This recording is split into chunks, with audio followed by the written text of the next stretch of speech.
Well, good morning and welcome to the Footlight Broadcast. My name is Brian O'Kelly. I will be your host for today's adventure. And today we'll be doing something a little different than what I typically do. I typically do a Bible teaching program. But after a lot of conversations the last couple of weeks, I found out that an awful lot of people don't understand how Hamas grew, how Hamas got so strong in Gaza, and how we got there. And then I also did pretty much this same content the day after the October 7th massacre in Israel. And I went back and listened to it immediately after, watched it. And candidly, I was way too angry about what had just happened. And I just didn't like the tone of what I did. So I've taken a deep breath and watched things unfold there. And in conversations, a lot of people decided kind of what is the value point. What can I offer in terms of perspective that might be valuable to people? So here is, we're going to talk today about how did we get here? How did Hamas get to be, to grow so much and to get so strong that it requires this kind of strong response from Israel in order to preserve their security and their nation, candidly. So little housekeeping stuff. This is listener/viewer supported broadcasting. And so if you want to help, please visit thefootlight.com. You can also find the show notes for today. Everything that I'm going to share with you is there at the footlight.com website. So let's start with a quick view of the map and what is the situation there, and how did Hamas get to be as strong as they are is really kind of the theme for what we're going to go through today. And so the first thing is, here is the map. Now this is a map drawn by Palestinians, but it still is the same. It's an accurate map. And so I'll share it with you here. So what you can see is 1917, all of this was controlled by, it's called Palestine, but it was all controlled by, at that point, by the British. Pretty much an entirely Arab population, although there had always been Jewish people living there. And throughout time, Jewish people continued to move in there and began to occupy the land. And there was ultimately a large Zionist movement, supported a lot by dispensationalists in the United States. And as that movement went on, people continued to, Jewish people continued to move into the land. And then, of course, there was World War II. And immediately after World War II, we saw this huge growth of the Jewish population in Israel, and supported by the Balfour Declaration and then the UN redrawing of the lines. And so in 1947, Israel became a nation, taking over all of the land that you see here indicated in the white on the map.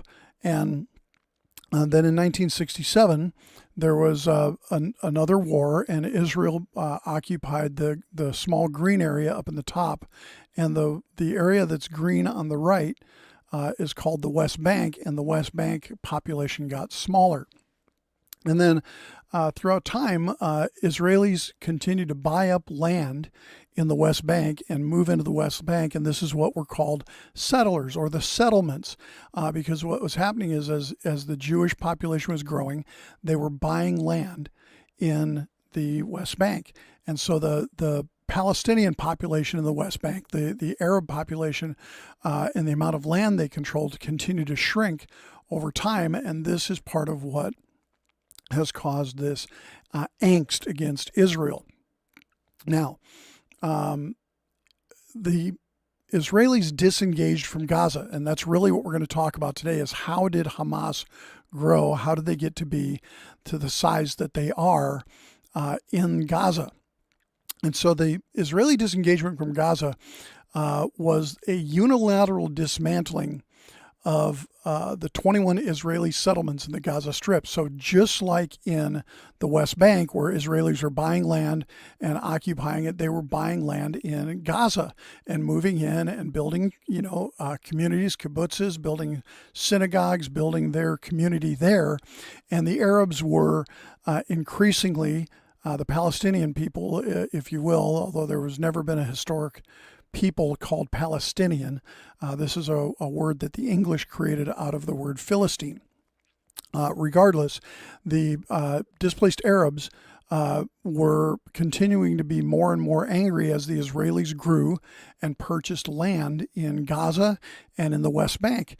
And so this is what led to a lot of the hostility back through the 70s, the 80s, with the rise of the PLO and Yasser Arafat. And so we're not going to get into all of that history, but that is part of what this Palestinian liberation movement was about, is the Israeli settlements continuing to expand into what they considered to be Arab territory. Now, in 2005, there was a plan to dismantle the 21 Israeli settlements in the Gaza Strip and to evacuate Israeli settlers and the Israeli army, which also was there protecting the Israeli citizens from inside the Gaza Strip. Okay, now this was proposed in 2003 by Prime Minister Ariel Sharon, who you'll see on the screen here for those watching on the video.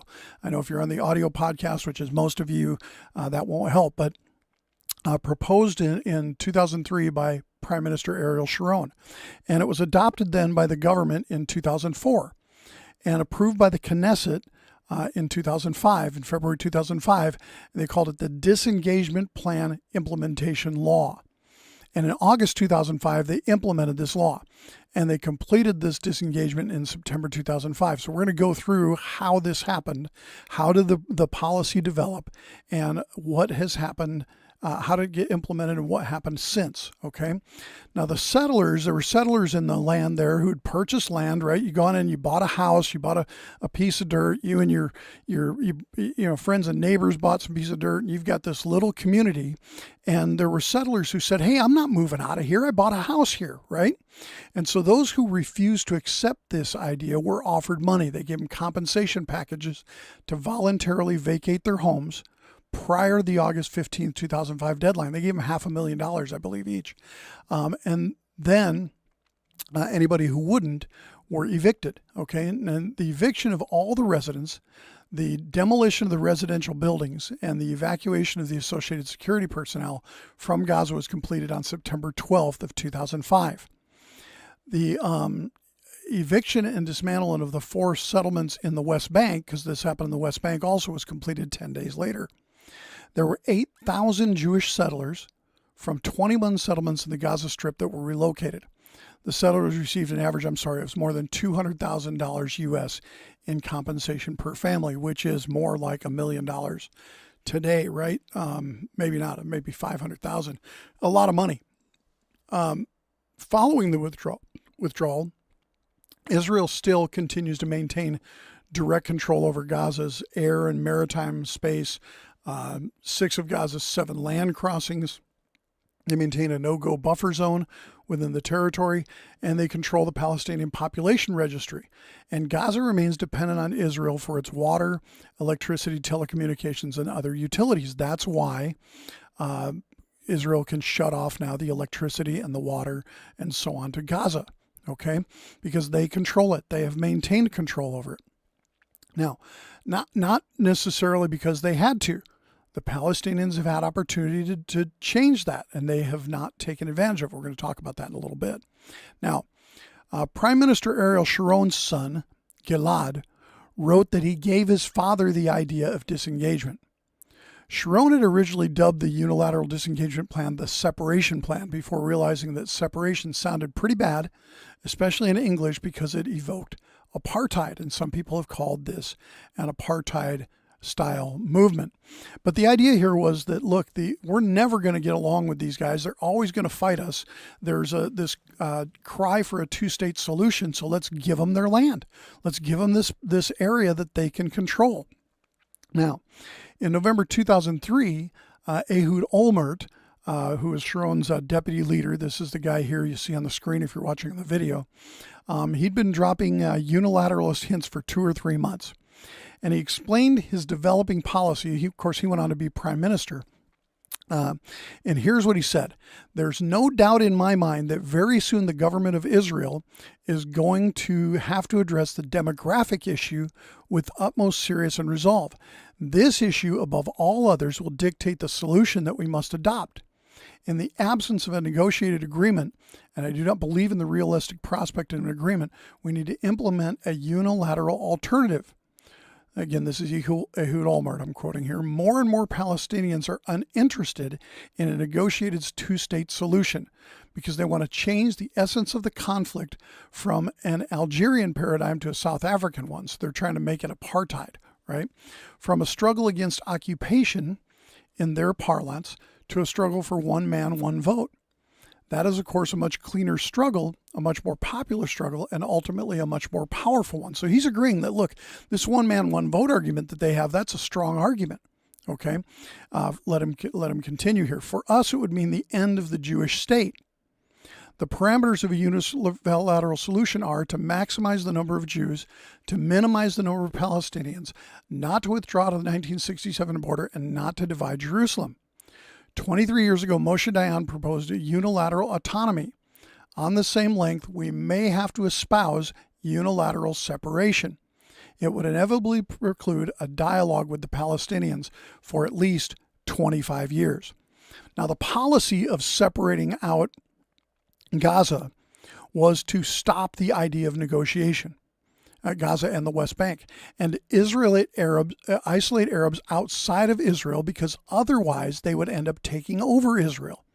Arabs have a lot more kids. Muslim policy allows multiple wives. It means that a single man may often have 10 or more children, and Israel's families were monogamous and had far fewer children. We're going to talk about this a little more here in a minute.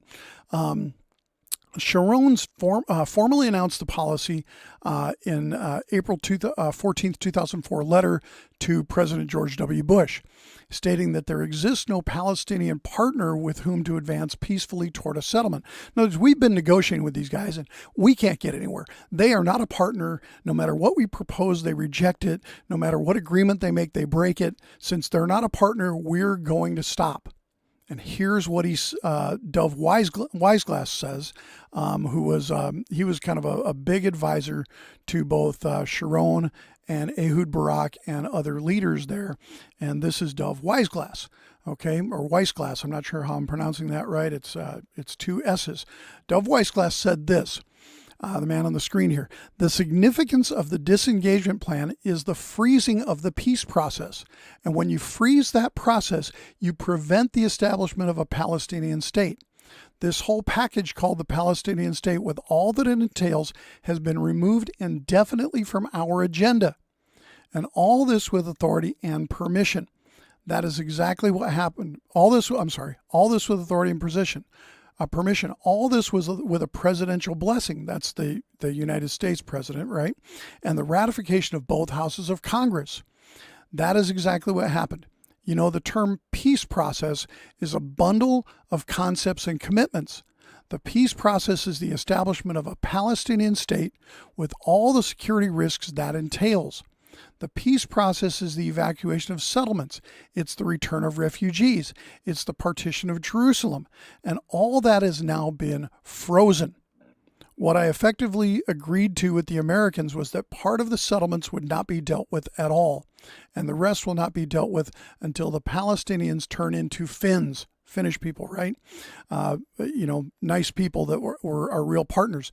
That is the significance of what we did. So this is Dov Weisglass saying, look, the whole purpose here is to stop the negotiations. We've been fighting back and forth with these people. We've been trying to make agreements. We've talked about their borders. We've talked about giving them a state. We've talked about partitioning Jerusalem, and nothing has worked. We don't have a partner in the process, so we are just going to freeze this whole process and stop going forward with it. Now, demographic concerns were a big part of this. The maintenance, we talked a minute ago about the Muslims and the Arabs having more children. The maintenance of a Jewish majority in the Israeli-controlled areas played a significant role in the development of the policy. The rationale for disengagement has partly been attributed to Aaron Soffer's campaign regarding the danger that the Palestinian womb posed to Israeli democracy. Sharon mentioned the demographic rationale in a public address on August 15, 2005, the day of disengagement, as follows. Here's what he said, quote, this is Ariel Sharon, "It's no secret that, like many others, I had believed and hoped that we could forever hold on to Netzarim and Kfar Daram. These are settlements, communities in Gaza. But the changing reality in the country, in the region, and the world required of me a reassessment and change of positions. We cannot hold on to Gaza forever. More than 1 million Palestinians live there and double their number with each generation." So what Sharon is saying is, look, these guys are growing so fast. They're having so many kids. We'll never be able to hang on to this if there's a one man, one vote thing throughout Israel. And this echoes, if you remember, when the Israelis, when the Jewish people, the family of Jacob, were captive in Egypt. If you remember what Pharaoh said, lest the Hebrews become too numerous, we must make their lives bitter. Pharaoh recognized that if the Hebrews prospered, that eventually they would outnumber the Egyptians. And it was the same thing. The Jewish people, because of God's blessing, valued children. If you remember, Jacob had 12 kids, right? So this is a lot of kids, right? And so this was a thing in Jewish culture, was to have a lot of kids. And it wasn't a thing in Egyptian culture. And so Pharaoh said, look, we need to make their lives bitter so that they can't support so many kids, because otherwise they're going to outgrow us. This is the very same thing that the Israelis were saying now about the Arabs, about the population of Palestinians, that look, these guys are growing. And if we're going to try and engage with them based on numbers, we're going to lose.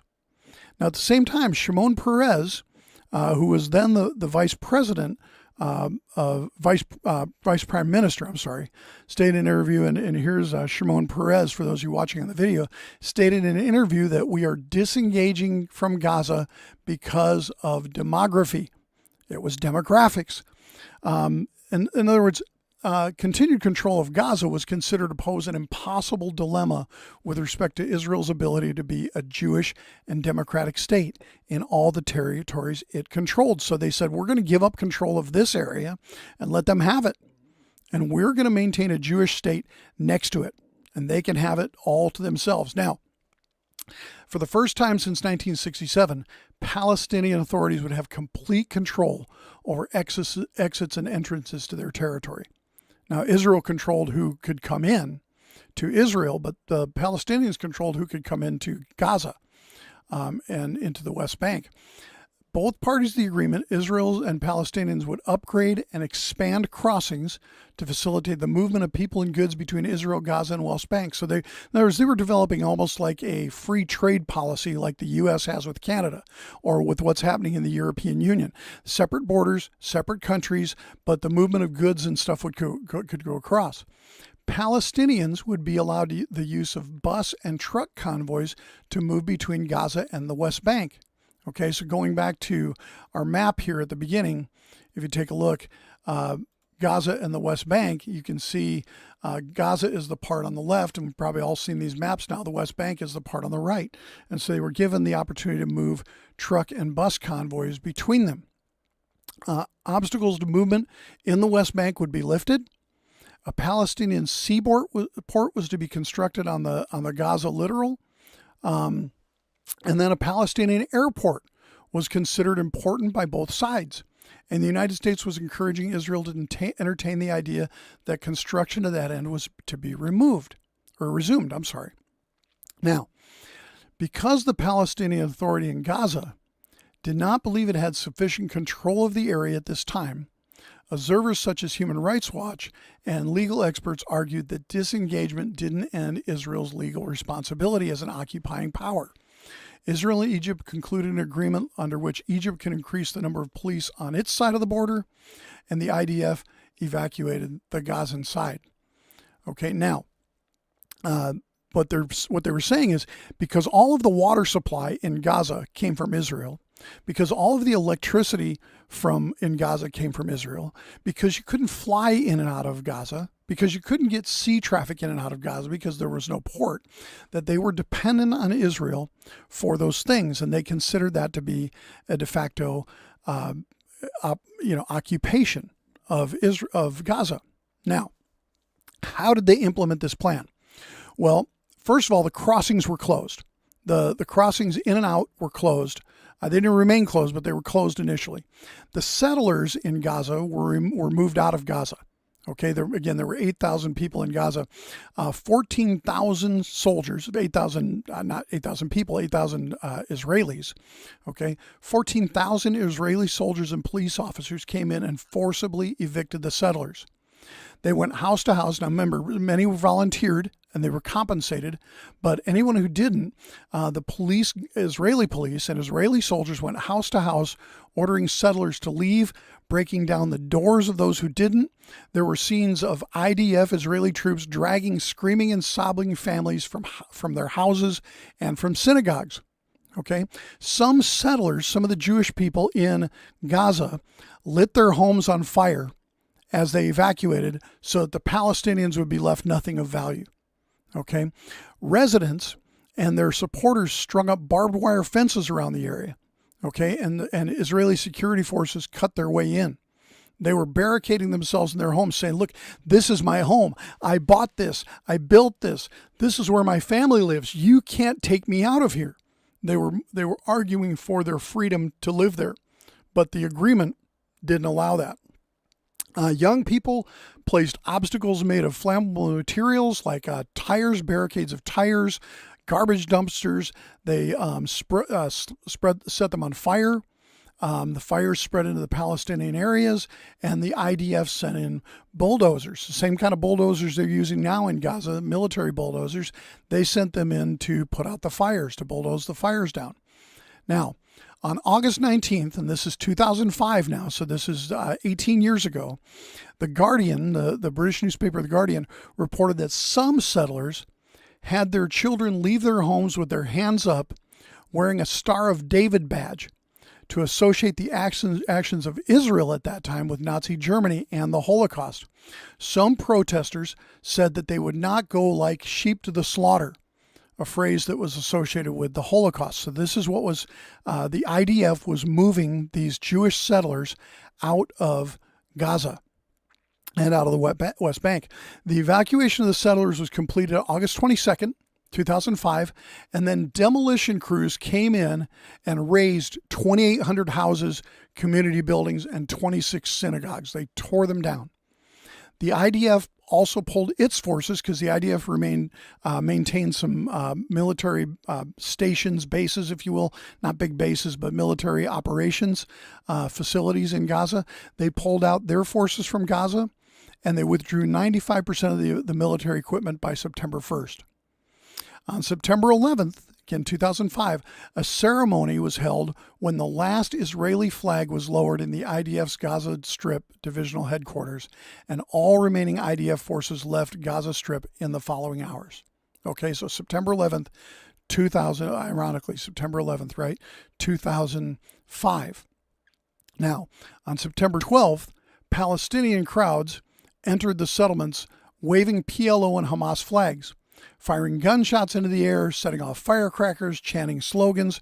Radicals among them desecrated 4 remaining synagogues. Destroyed homes were ransacked. Hamas leaders held celebratory prayers in the Kfar Daram synagogue as mobs continued to ransack and loot the remaining synagogues. The Palestinian Authority security forces did not get in the way of these crowds destroying these facilities and announced that the synagogues would be destroyed. Less than 24 hours after the withdrawal, Palestinian Authority bulldozers began to demolish the remaining synagogues, and Hamas took credit for the withdrawal. And one of their banners read, 4 years of resistance. This is one of the intifadas.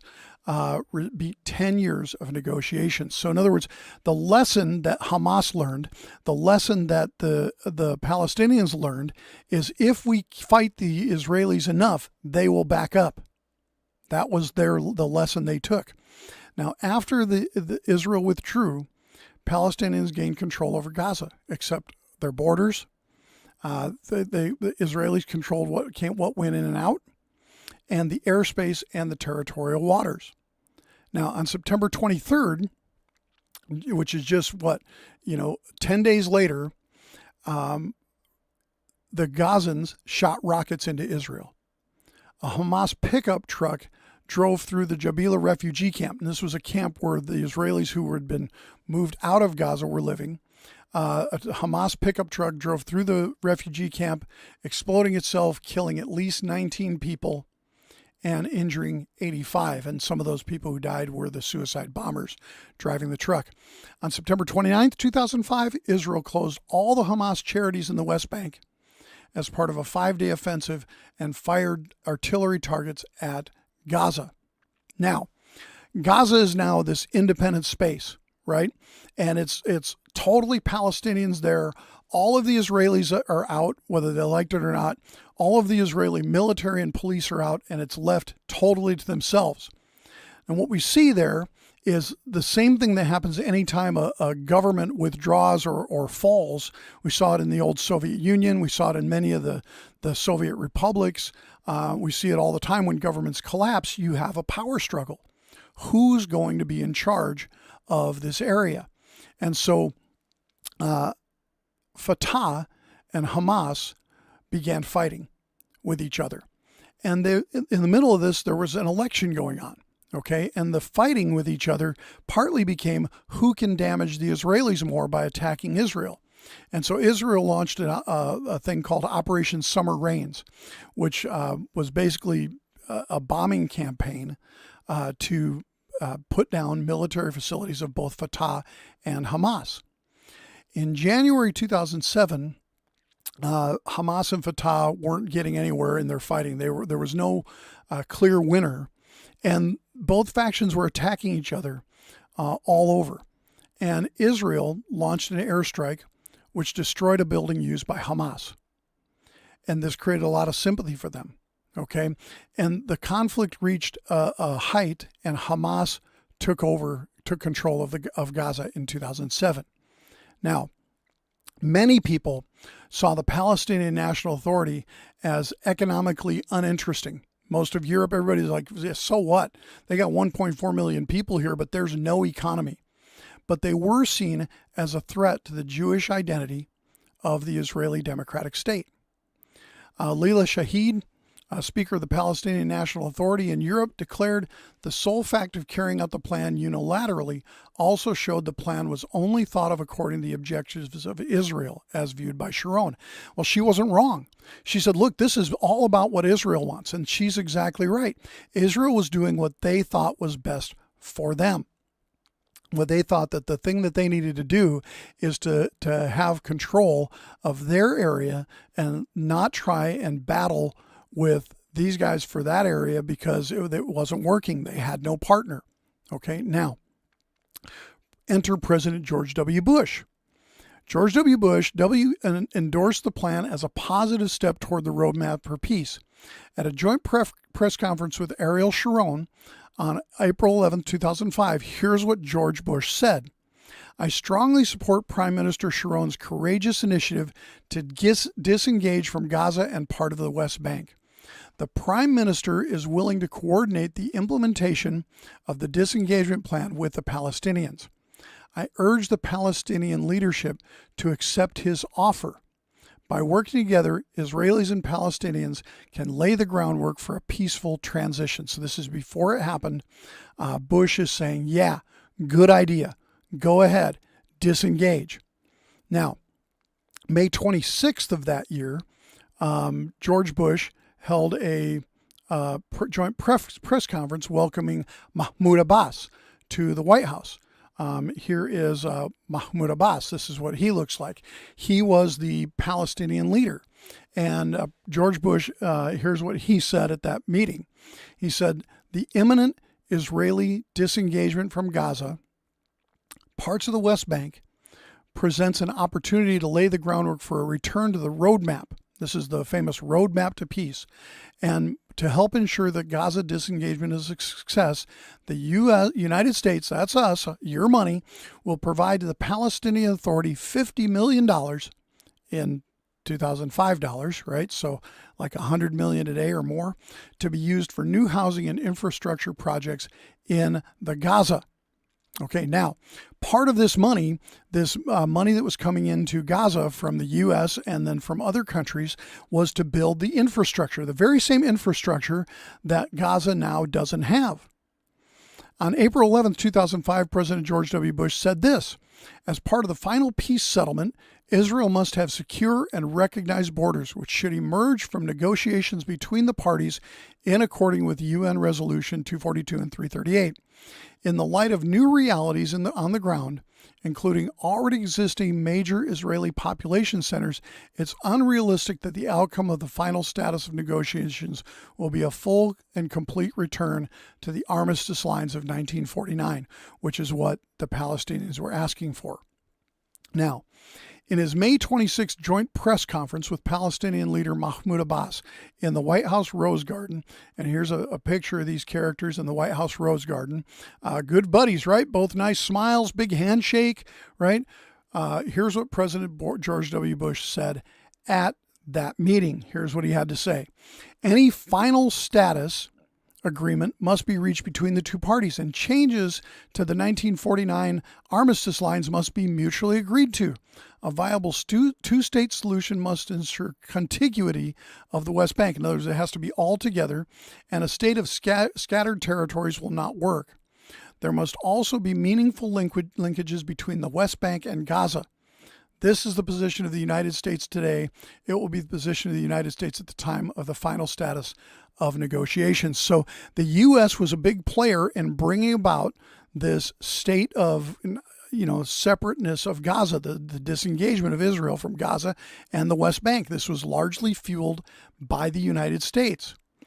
Javier Solana, another guy here we should take a look at. This is Javier Solana. He was the High Representative for Common Foreign and Security Policy of the European Union. Here's what he had to say. I welcome the Israeli Prime Minister's proposals for the disengagement from Gaza. This represents an opportunity to restart the implementation of the roadmap as endorsed by the UN Security Council. The Irish Minister for Foreign Affairs, however, Brian Cowen, he was the president of the EU at the time, announced the European Union's disapproval of the plan's limited scope. Here's what he said. It doesn't go far enough. It's only addressing withdrawal from some of the West Bank, not all of the West Bank. He said that the EU will not recognize any change to the pre-1967 borders other than those agreed to by the parties. In other words, Israel's doing this unilaterally. There's not agreement from the Palestinians, so we're not going to support it. It doesn't go far enough because the Palestinians are not in agreement. Now, Kofi Annan, another player on the stage here, he was the General Secretary of the United Nations at that point. Here is what Kofi Annan, Rush Limbaugh used to call him Goofy Annan. Here's what he said on August 18th of 2005, what he called Prime Minister Sharon's courageous decision to carry through with the painful process of disengagement. He expressed the hope that both Palestinians and Israelis will exercise restraint in this challenging period and believes that a successful disengagement should be the first step toward a resumption of the peace process in accordance with the roadmap. Ibrahim Gambari, Undersecretary for Political Affairs of the UN, told the Security Council on August 24, 2005, again 18 years ago, Israel has demonstrated that it has the requisite maturity to do what would be required to achieve lasting peace. And the Israeli Defense Forces has demonstrated their ability to discharge their mission with carefully calibrated restraint. Prime Minister Sharon should be commended for his determination and courage to carry out the disengagement in the face of forceful and strident internal opposition. So there were a lot of Israelis who didn't support this idea, but Kofi Annan was full steam ahead on it. Now, who is Hamas? Who are these people, And how do we get them to be, how did they get to be so strong? How did they get to grow? So Hamas means Islamic Resistant Movement. It's a Palestinian Sunni Islamic fundamentalist militant and nationalist organization. Okay, they won election in 2006. That's how Hamas got control. In 2006, there was an election and they won it. Canada, the European Union, Israel, Japan, Australia, the United Kingdom, and the United States have designated Hamas as a terrorist organization. New Zealand and Paraguay have designated only its military wing as a terrorist organization.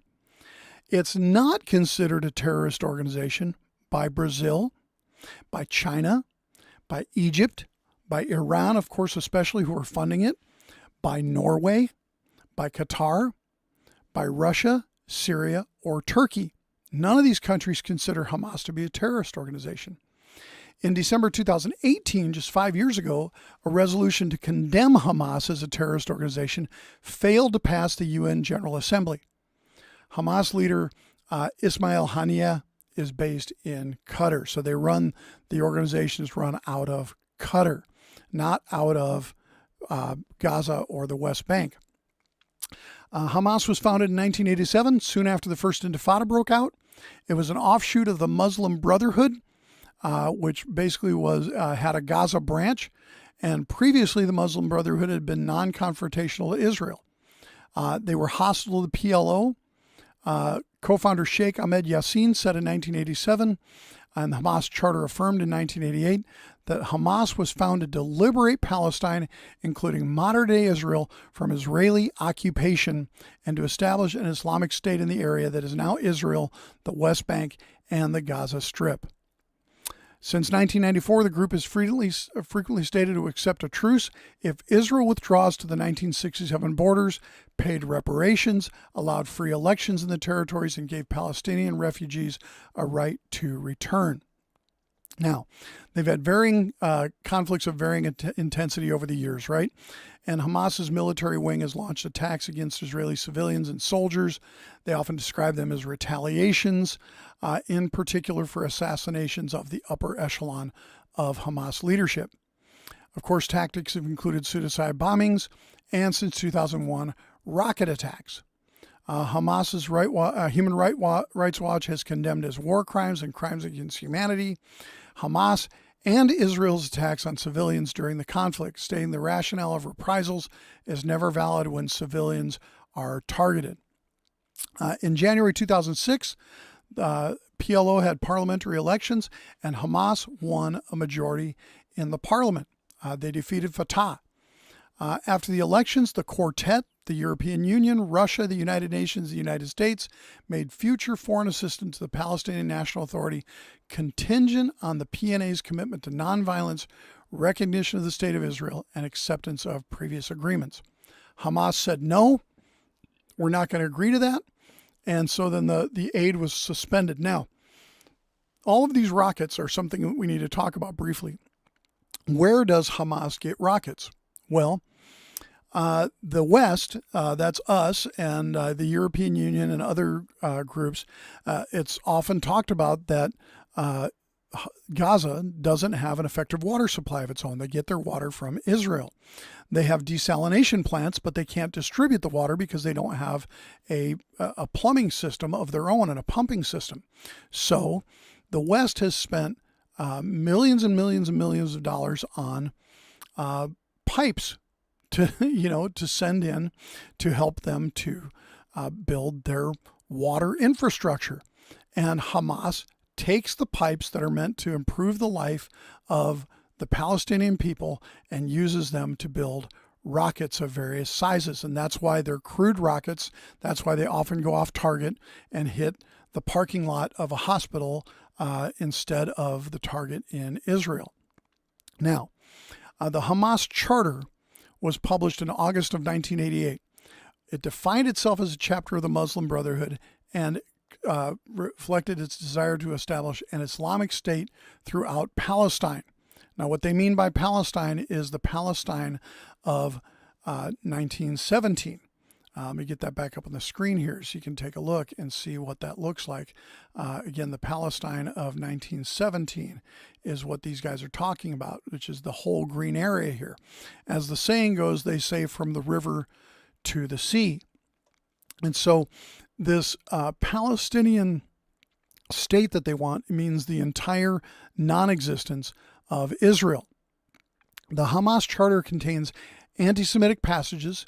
It declares all of Palestine a waqf, W-A-Q-F, an unalienable religious property that consists of land endowed to Muslims in perpetuity by God. In other words, God gave us this land. There can be nobody else in control of this land. There can be religious coexistence as long as Islam is in control. And the Charter of Hamas rejects a two-state solution, stating that the conflict cannot be resolved except through jihad. Article 6 of the Hamas Charter states that the movement's aim is to raise the banner of Allah over every inch of Palestine, for under the wing of Islam, followers of all religions can coexist in security and safety where their lives, possessions, and rights are concerned. It adds that when our enemies usurp some Islamic lands, jihad becomes a duty binding on all Muslims for which the whole of the land is a non-negotiable. In other words, Hamas says unless all of Israel is, Israeli control is driven out, unless we control the land, in which case anyone can live here under our control, unless we control the land, the only way to get there is war. For Hamas to concede territory is seen as equivalent to renouncing Islam itself. The violent language against all Jews in the original Hamas charter is anti-Semitic and has been characterized by some as genocidal. Now, in May 2017, 6 years ago, Hamas unveiled its new charter in an attempt to moderate its image. The charter no longer calls for Israel's destruction, but calls for the liberation of Palestine and to confront the Zionist project. Now, where do they get their money? Okay, Hamas leaders' statements indicated that they read George W. Bush's outline of a new world order as embodying a tacit aim to destroy Islam.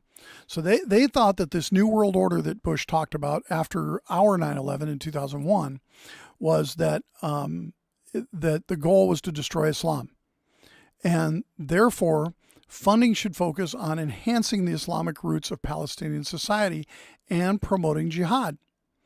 About half of Hamas's funding come from states in the Persian Gulf. Down to the mid-2000s, Saudi Arabia supplied half of the Hamas budget. Okay, but under U.S. pressure, the Saudis began cutting its funding and cracking down on Islamic charities that provided donor transfers to Hamas. By 2006, this had been drastically reduced, and so Iran and Qatar stepped in to fill the gap. Now, the military wing of Hamas. I'm not going to be able to necessarily pronounce this right. The Izzad Din al-Qassam Brigades is Hamas's military wing. Now, the number of the members of this military wing is only known to their leadership. Israel estimates the brigades have a core of several hundred members who get military-style training. That would be in concert with what we just found out. About 500 went to Iran and Syria for training by the IRGC, the Iran Revolutionary Guard Corps, and but they estimate that the brigades have an estimated 10 to 17,000 operatives that form a backup force. Okay, and whenever circumstances call for reinforcements, they call in these 10 to 17,000 people. Recruitment training lasts 2 years. In other words, they have like a 2-year boot camp program. The group's ideology outlines its aim as the liberation of Palestine and the restoration of Palestinian rights under the dispensation set forth in the Quran. And it translates into 3 policy priorities for the military wing. To evoke the spirit of jihad among Palestinians, Arabs, and Muslims, to defend Palestinians and their land against the Zionist occupation and its manifestations, and to liberate Palestinians and their land that was usurped by the Zionist occupation forces and settlers. Those are the stated goals of the military wing of Hamas. Now, according to official stipulations, the Izzad Din al-Qassam Brigade's military operations are to be restricted to operating only inside Palestine. engaging with Israeli soldiers and exercising the right of self-defense against armed settlers. They are to avoid civilian targets, to respect the enemy's humanity by refraining from mutilation, defacement, or excessive killing, and to avoid targeting Westerners either in occupied zones or beyond. That's its official rules. Obviously, they don't follow their own rules. They use human shields and operate military installations in hospitals and schools.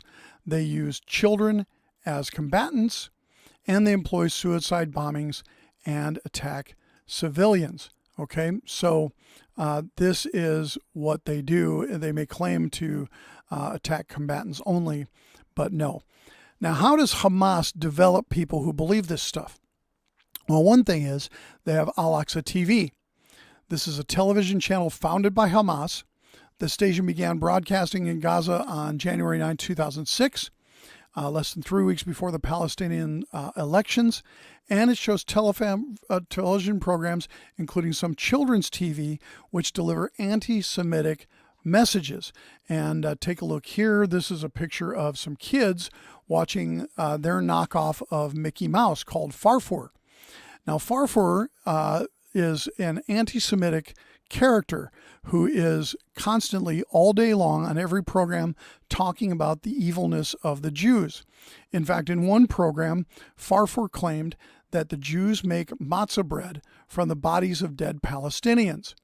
And so they are indoctrinating kids from, what are these kids in the picture? Little, maybe 3, 5, 7 years old, depending on it, but there's definitely some very young kids here. And so this starts when these kids are very little, and they are indoctrinating them. And remember, this has been going on almost 20 years. You have a whole generation of indoctrinated people in Gaza. Okay? Now, Hamas says that this is an independent media institution that doesn't express the Palestinian government's view, right? But the reality is Hamas controls it. They also say Hamas is not anti-Semitic, which it obviously is. The programming does contain all these children's shows. The ADL, the Anti-Defamation League, says that the station promotes terrorist activity and incites hatred of Jews and Israelis. Now, the elections in 2006, were they valid? The EU figured prominently in this proposal that democratic elections be held in the territories. In the run-up to polling day, Condoleezza Rice, who was the U.S.'s Secretary of State at the time, and Israel's Tzipi Livni, their Secretary of State, and British Prime Minister Tony Blair, all expressed reservations about allowing Hamas to compete in a democratic process because they were afraid they'd win, and they knew what they would do when they'd win. So Hamas ran on a platform of clean government. They had a thorough overhaul of the corrupt administrative system and the issue of rampant lawlessness. The Palestinian Authority was riddled with graft and corruption, which is no surprise. The evacuation of Israel gave currency to Hamas's view that resistance had compelled Israel to leave Gaza. So the resistance movement was fueled by Israel's disengagement plan. Mohammed Deif, who is an authority in the Hamas, attributed the liberation of Gaza to his comrades' love of martyrdom. Hamas won 76 seats, excluding 4 won by independents and Hamas, and Fatah won only 43 in that election, giving Hamas control. This election in Gaza was judged by the international observers to have been competitive and genuinely democratic. The EU said they had been better run than elections in some member countries of the Union and promised to maintain its financial support for the Palestinian National Authority, now run by Hamas. Egypt, Saudi Arabia, Qatar, and the United Arab Emirates urged the U.S. to give Hamas a chance and that it was inadvisable to punish Palestinians for their choice. In other words, keep the money flowing because, after all, you wanted democratic elections and they had them. 3 months later, the EU froze financial assistance to the Hamas-led government, following the examples set by the U.S. and Canada. It undertook instead, the EU did, to channel funds directly to people and projects and pay salaries only to Fatah members, employed or otherwise. So that is how we get to Hamas's growth. That's the story of it. And so since that time, Hamas has continued to receive funding from abroad, from Arab states primarily, Iran more than any other, and not only the Palestinian National Authority, but Hamas as the governing body, and almost all of the aid that comes in has gone not to humanitarian projects, not to building power supply plants, not to building water infrastructure, not to building that airport that they should have.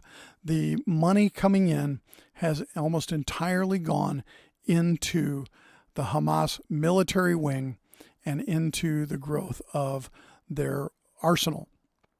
So today, where that winds us up is with Hamas much stronger than they ever should have been through a process that was intended to isolate them by Israel and the West. And where it leaves us today is with Israel fighting what is effectively a second war for independence.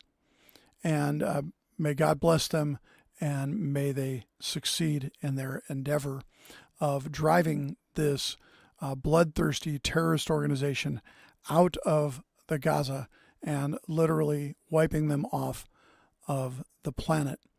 So that is the synopsis. I know that's a lot of information, but a lot of people keep asking, how did Hamas get so large? I've been fielding this question from friends and coworkers who know that I kind of tend to study this stuff a lot. And so that's how Hamas got to be as big and strong as they are, and how they got to be in control of the Gaza and of the Palestinian National Authority. This has been the Footlight Broadcast. If you find value in this kind of broadcasting, please visit thefootlight.com to support the work, and you can find the show notes there, all of the quotes and references that we just discussed at thefootlight.com website. Thanks again. My name is Brian O'Kelly. I will see you next time.